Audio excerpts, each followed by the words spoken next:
بیٹی جب شادی کے بعد سسرال جاتی ہے تب پرائی نہیں لگتی، مگر جب وہ میکے آ کر ہاتھ منہ دھونے کے بعد سامنے ٹنگے ٹاول کے بجائے اپنے بیگ سے مختصر رومال سے منہ پونچھتی ہے تب وہ پرائی لگتی ہے۔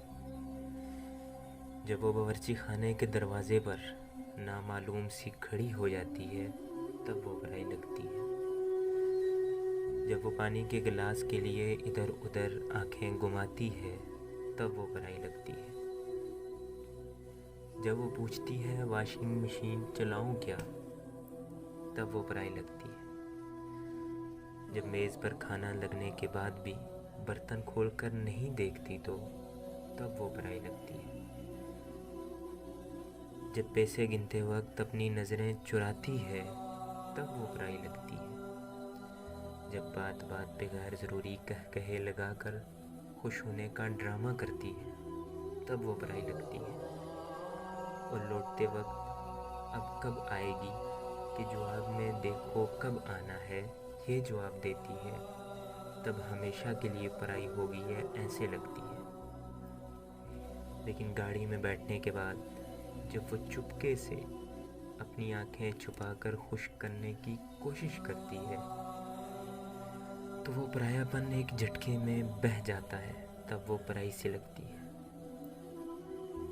نہیں چاہیے حصہ بھیا میرا میکا سجائے رکھنا، کچھ نہ دینا مجھے صرف محبت برقرار رکھنا، پاپا کے اس گھر میں میری یاد بسائے رکھنا، بچوں کے ذہنوں میں میرا مان برقرار رکھنا، بیٹی ہوں ہمیشہ اس کے گھر کی یہ اعزاز سجائے رکھنا۔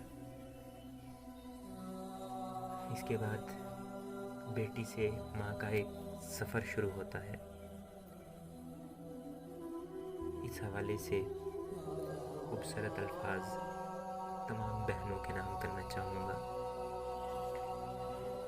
بیٹی سے ماں کا سفر، بے فکری سے فکر کا سفر، رونے سے خاموش کرانے کا سفر۔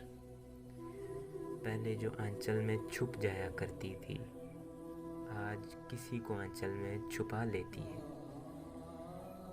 پہلے جو انگلی پہ گرم لگنے سے گھر کو سر پہ اٹھایا کرتی تھی آج ہاتھ جل جانے پر بھی کھانا بنایا کرتی ہے۔ پہلے جو چھوٹی چھوٹی باتوں پہ رو جایا کرتی تھی آج وہ لاڈلی بڑی بڑی باتوں کو ذہن میں چھپایا کرتی ہے۔ پہلے بھائی دوستوں سے لڑ لیا کرتی تھی آج ان سے بات کرنے کے لیے ترس جاتی ہے۔ ماں ماں کہہ کر پورے گھر میں شور کرتی تھی آج ماں سن کر آہستہ سے مسکرایا کرتی ہے۔ 10 بجے اٹھنے پر بھی جلدی اٹھ جانا ہوتا تھا آج 7 بجے اٹھنے پر بھی لیٹ ہو جایا کرتی ہے۔ اپنے شوق پورے کرتے کرتے ہی سال گزر جاتا تھا آج خود کے لیے کپڑا لینے کو ترس جایا کرتی ہے۔ سارا دن فارغ ہو کے بھی بزی بتایا کرتی تھی اب پورے دن کام کر کے بھی کام چور کہلایا کرتی ہے۔ ایک امتحان کے لیے پوری سال پڑھا کرتی تھی اب ہر روز بغیر تیاری کے امتحان دیا کرتی ہے۔ نہ جانے کب کسی کی بیٹی کسی کی ماں بن گئی، کب بیٹی ماں کے سفر میں تبدیل ہو گئی، کچھ نہیں پتا۔ اے اللہ ہر بیٹی کے نصیب اور مقدر